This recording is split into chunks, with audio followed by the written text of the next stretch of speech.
السلام عليكم ورحمة الله وبركاته نحمده ونصلي على رسوله الكريم أما بعد فأعوذ بالله من الشيطان الرجيم بسم الله الرحمن الرحيم رب اشرح لي صدري ويسر لي أمري واحلل عقدة من لساني يفقهوا قولي ربي زدني علما ربي يسر ولا تعسر وتمم بالخير وبك نستعين يا فتاح يا فتاح يا فتاح اللهم انفعنا بما علمتنا وعلمنا ما ينفعنا وزدنا علما سبحانك لا علم لنا إلا ما علمتنا إنك أنت العليم الحكيم اللهم ألهمنا رشدنا وقنا شر أنفسنا ربنا تقبل منا إنك أنت السميع العليم وتب علينا إنك أنت التواب الرحيم آمین یا رب العالمین۔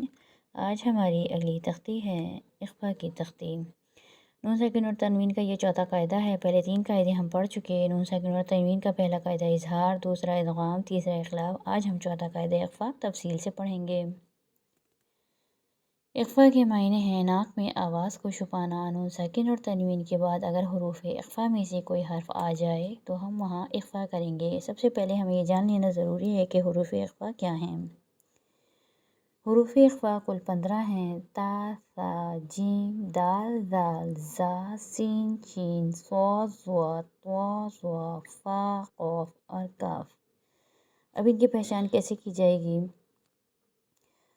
اگر پورے حروف تہجی میں سے اظہار کے حروف ہلکی حمزہ ہا، عین ہا، غین خا نکال دیے جائیں، ادغام کے یرملون یا را میم لام واو نون نکال دیے جائیں اور اقلاب کا با نکال دیے جائے تو کل حروف جو بچتے ہیں وہ 15 ہیں۔ ان 15 حروف کو حروف اخفا کہا جاتا ہے۔ تا، ثا، جیم، دال، ذال، زا، سین، شین، صاد، ضاد، طا، ظا، فا، قاف اور کاف۔ یہ کل 15 حروف ہیں جو حروف اخفا کہلاتے ہیں۔ یعنی نون ساکن اور تنوین کے بعد اگر حروف اخفا میں سے کوئی حرف آ جائے گا تو وہاں ہم اخفا کریں گے، اور اخفا کا طریقہ آگے ہم ڈیٹیل سے بتائیں گے۔ اور اخفا کتنی دیر کے لیے کریں گے کہ ایک انگلی کھولی اور بند کی، یعنی ایک الف کی مقدار۔ اب یہاں پر الف بھی چھوٹا ہوا ہے، الف کیونکہ حرکت کے بعد حمزہ بن جاتا ہے اس لیے حروف حرکی میں ہی شامل ہو جاتا ہے۔ آگے دیکھتے ہیں۔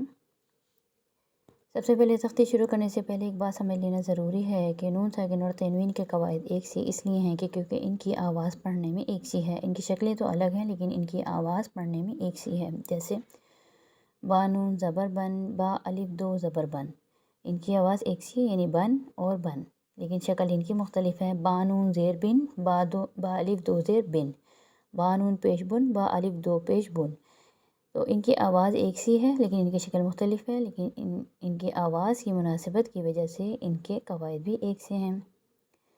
اب یہاں پر بن اور بن دونوں کی ساؤنڈ میں آخر میں نون کی آواز آ رہی ہے۔ با نون زبر بن، با الف دو زبر بن، ٹھیک ہے۔ اس بات کو خاص کر کے یاد رکھیے گا کہ ان کی آواز میں نون کا مخرج آخر میں آ رہا ہے۔ اب ہم تفصیل سے تختی پڑھتے ہیں، انشاءاللہ یہ قاعدہ آپ لوگوں کی سمجھ میں آ جائے گا۔ سب سے پہلے ہم یہ ریپیٹ کر لیں کہ نون کا مخرج کیا ہے۔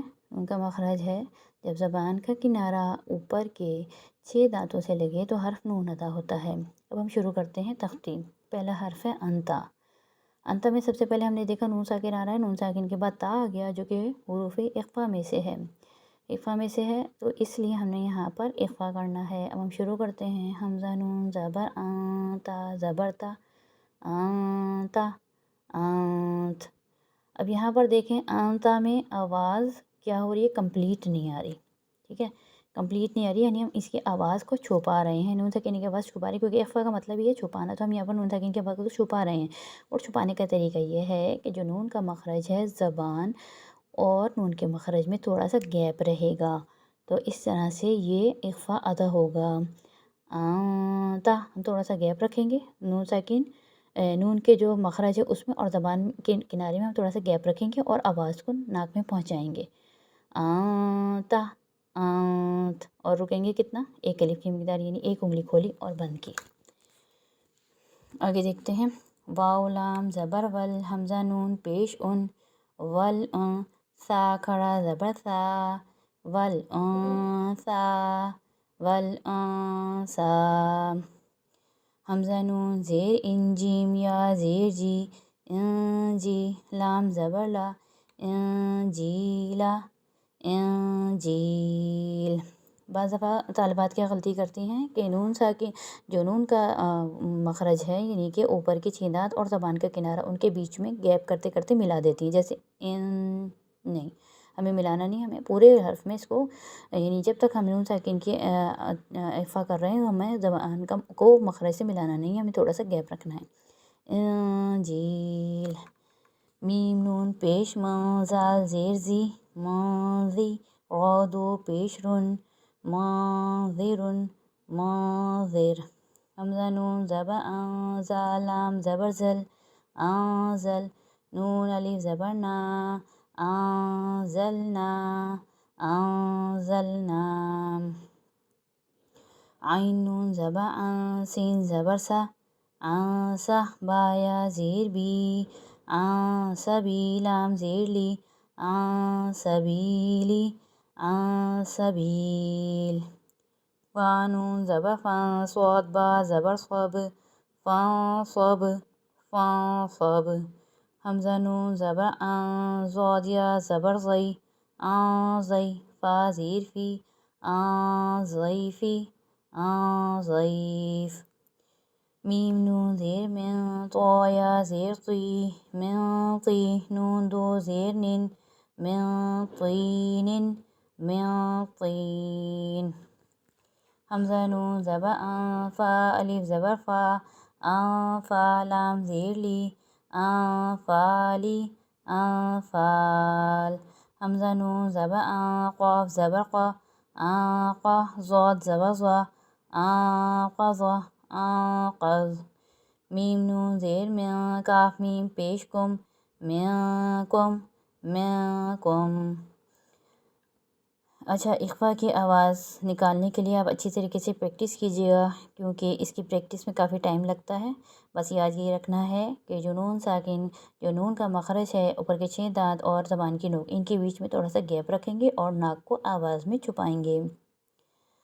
ٹھیک ہے، امید ہے آج کا سبق آپ لوگوں کی سمجھ میں آ گیا ہوگا. اللہ تعالیٰ سے دعا ہے کہ اللہ تعالیٰ ہمیں قرآن کو پڑھنے سمجھنے اور عمل کرنے کی توفیق عطا فرمائیں. وآخر دعوانا عن الحمد لله رب العالمين. سبحان ربك رب العزة عما يصفون وسلام على المرسلين والحمد لله رب العالمين. السلام علیکم ورحمۃ اللہ وبرکاتہ.